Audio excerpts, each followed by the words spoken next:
Hello बच्चों, मेरे इस ऑनलाइन स्टडी क्लासेस में आपका बहुत बहुत स्वागत है।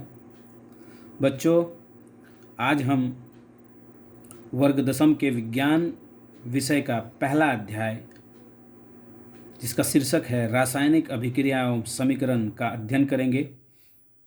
और हम रासायनिक अभिक्रिया एवं समीकरण को समझने की कोशिश करेंगे।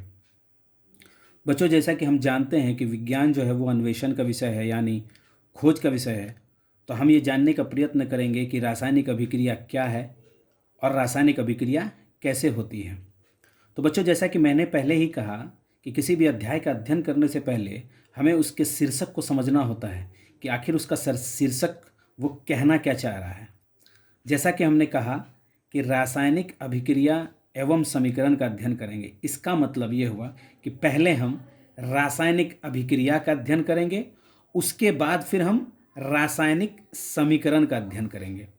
तो बच्चों, जैसे जैसे हम इस अध्याय में आगे बढ़ते जाएंगे, हमें कुछ ऐसे शब्द मिलेंगे जिसे हमें समझना भी बहुत ज़रूरी होगा। और अगर हम उस शब्द को समझेंगे तो हमें फिर ये जो अध्याय है वो समझने में बिल्कुल ही आसानी होगी।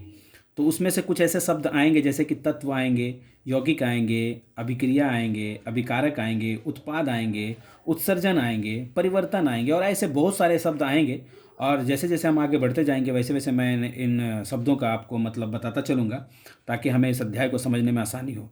तो सबसे पहले हम ये जानेंगे कि रासायनिक अभिक्रिया क्या है। तो रासायनिक अभिक्रिया वह प्रक्रिया है जिसमें दो या दो से अधिक अभिकारक मिलकर एक या एक से अधिक गुणधर्म वाले नए पदार्थ का निर्माण करते हैं।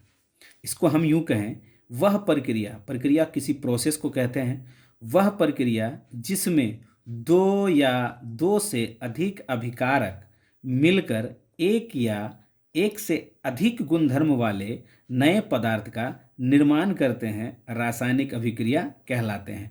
हम इसको और भी सरल भाषा में अगर समझें तो हम यूं कह सकते हैं कि जब कभी भी तत्व आपस में संयोग कर मतलब मिलकर, जब कभी भी तत्व आपस में संयोग कर यौगिकों का निर्माण करते हैं, रासायनिक अभिक्रिया होती है। यानी अगर हमने किसी एक तत्व को लिया, फिर मैंने हम किसी एक तत्व के साथ उसको मिलाया, जब दो तत्व आपस में मिल जाएंगे तो किसी एक यौगिक का निर्माण होगा, और जब उस यौगिक का निर्माण होगा तो हम कह सकते हैं कि उस यौगिक का गुण इन दोनों तत्वों के गुणों से अलग होगा, यानी कि एक नया गुण वाला यौगिक बनेगा। तो पहले इस तत्व का गुण अलग था, इस तत्व का गुण अलग था। जब इन दोनों तत्वों के बीच अभिक्रिया हुई तो फिर एक नया उत्पाद बन के आया जिसे हम यौगिक कहे, और इन तत्वों के गुणों से अलग गुण वाला एक नया यौगिक बनेगा। इसी को हम लोग कहेंगे रासायनिक अभिक्रिया। उदाहरण के लिए अगर हम देखें, उदाहरण जब हम देखते हैं तो हम देखते हैं कि हाइड्रोजन, जब हम हाइड्रोजन और ऑक्सीजन के बीच अभिक्रिया करवाते हैं, हमने क्या लिया? हाइड्रोजन लिया। और हमने क्या लिया? ऑक्सीजन लिया। जब हाइड्रोजन और ऑक्सीजन के बीच में हमने अभिक्रिया करवाया तो हमारे पास एक नया उत्पाद बन के आया, क्या? जल, H2O। अब देखें, अब इसको समझने की कोशिश करते हैं। ये हाइड्रोजन एक अलग तत्व है, ये ऑक्सीजन एक अलग तत्व है। जब ये दोनों संयोग करते हैं, जब ये दोनों तत्व आपस में संयोग करते हैं तो एक नया गुणधर्म वाला यौगिक का निर्माण हुआ, जिसे हम क्या कहें? जल कहे। यहाँ जो बच्चों एरो देख रहे हो, ये जो तीर का निशान है, ये तीर का निशान ये सूचित करता है कि ये क्या हो रहा है, यहाँ अभिक्रिया हो रही है। अब हम देखते हैं, ये हाइड्रोजन, ये ऑक्सीजन, ये अभिकारक है, ये भी अभिकारक है, और ये क्या हो गया? उत्पाद हो गया। यानी दो अभिकारकों के परस्पर संयोग के बाद एक नया उत्पाद बना, यानी अभिकारक अभिकारक मिला, तब क्या बना? उत्पाद। तो हमने अभी अभिकारक भी समझा, उत्पाद भी समझा। अब अभिकारक को हम यूं कह सकते हैं, अगर अब हम अभिकारक की परिभाषा देखें तो अभिकारक को हम यूं कह सकते हैं कि ऐसे तत्व जो रासायनिक अभिक्रिया में भाग लेते हैं, या ऐसे पदार्थ जो रासायनिक अभिक्रिया में भाग लेते हैं, क्या कहलाते हैं? अभिकारक कहलाते हैं। और अभिक्रिया के पश्चात यानी अभिक्रिया करने के बाद जिस पदार्थ की उत्पत्ति होगी वो क्या कहलाएगा? उत्पाद कहलाएगा। ठीक है बच्चों, समझ में यहाँ तक तो आ ही गया होगा। अब दूसरा हम देखते हैं उदाहरण, मैग्नीशियम, ऑक्सीजन।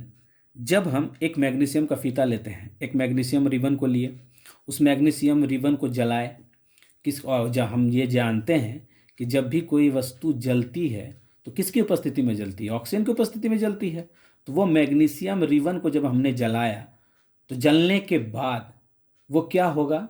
जैसे ही जला वो एक चमकदार लौ के साथ रोशनी उत्पन्न किया, प्रकाश उत्पन्न किया, और प्रकाश उत्पन्न करने के बाद एक नया पदार्थ का निर्माण करेगा जिसको कहेंगे हम लोग मैग्नीशियम ऑक्साइड।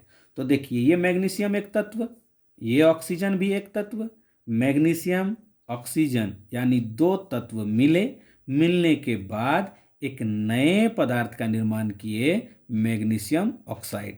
और ये बच्चों मैग्नीशियम ऑक्साइड ये सफ़ेद चूर्ण होता है, सफ़ेद चूर्ण होता है। यानी हम कह सकते हैं कि जब भी कभी भी रासायनिक परिवर्तन हुआ तो हम कहेंगे कि वहाँ रासायनिक अभिक्रिया हुई। तो बच्चों पहला सवाल का जवाब तो हमें मिल गया कि रासायनिक अभिक्रिया क्या है। अब हम आगे ये समझने की कोशिश करेंगे कि रासायनिक अभिक्रिया की हम पहचान कैसे करेंगे। हम कैसे पहचानेंगे कि रासायनिक अभिक्रिया जो है वो संपन्न हुआ है? हम कैसे पहचानें कि रासायनिक अभिक्रिया संपन्न हुआ है?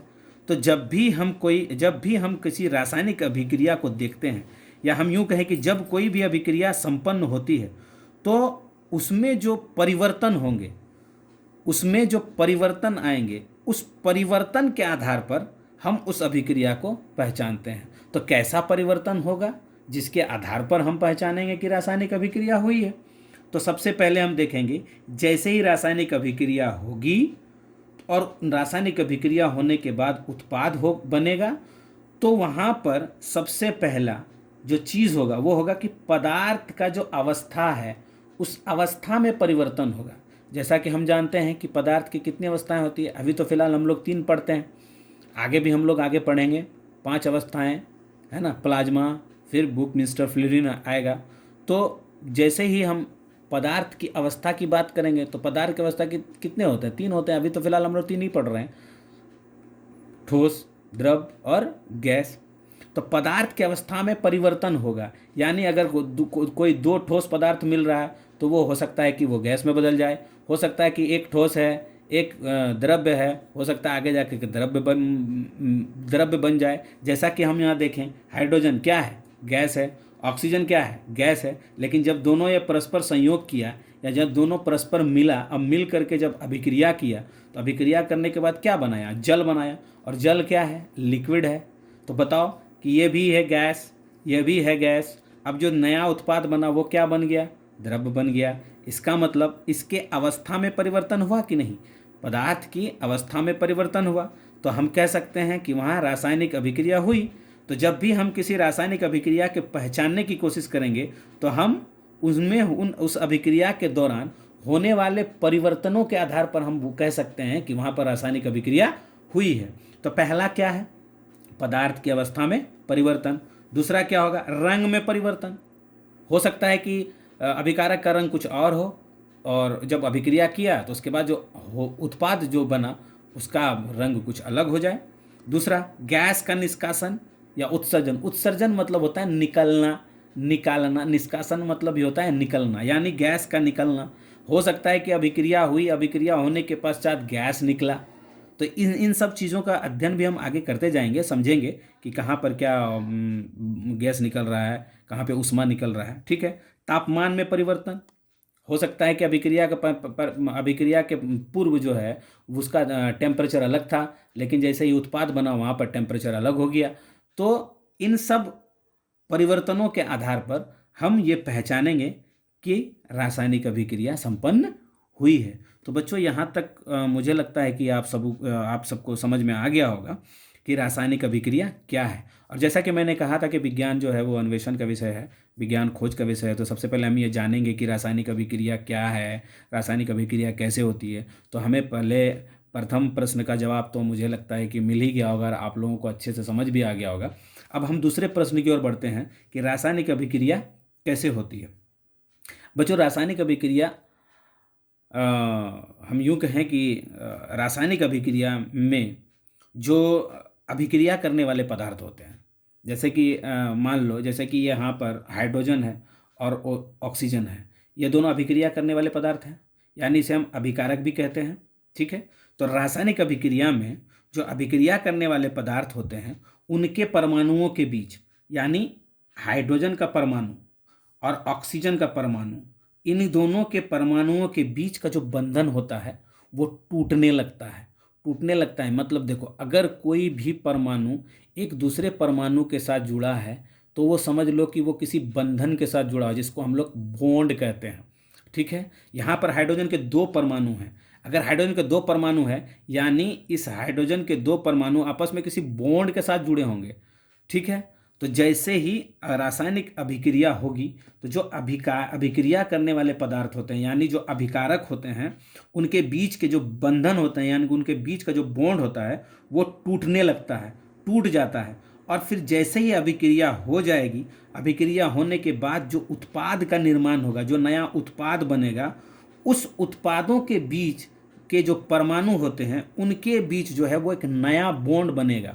ठीक है, तो यानी अभिक्रिया करने वाले पदार्थों का बॉन्ड टूटा और उत्पाद जो बना, नया उत्पाद जो बन रहा है, उसके बीच में बॉन्ड जो है वो बन गया।